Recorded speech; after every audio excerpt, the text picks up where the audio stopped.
கோலி என்ன சார் டெக்னிக்கலா ஏதோ பிரச்சனை இருக்குன்னு பாக்குறீங்களா அவருடைய ஸ்டாண்டிங் நிக்கிறதுலயுமே? ரெண்டு விஷயங்க.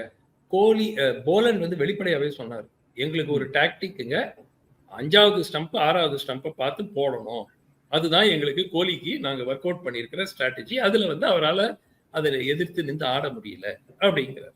ஸோ இந்த மாதிரி ஒரு ஒரு வெளிப்படையாகவே, அதுவும் ஒரு one of the greats of the game Kohli, அவரை பத்தி அந்த லெவலுக்கு அவருடைய டெக்னிக்ல ஒரு வீக்னஸ் வந்துருச்சுன்னா நிச்சயமா சிந்திக்க வேண்டிய ஒன்று. அதாவது அந்த attracted like a moth to the ஃப்ளேம்னுவாங்க ஆங்கிலத்துல.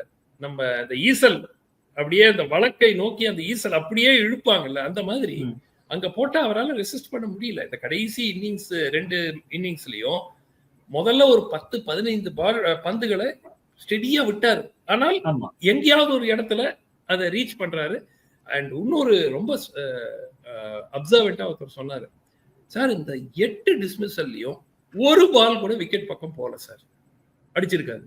none of these deliveries would have hit the wicket. அதாவது ஆட வேண்டிய அவசியமே இல்லாத பந்துகள் ஒண்ணு கூட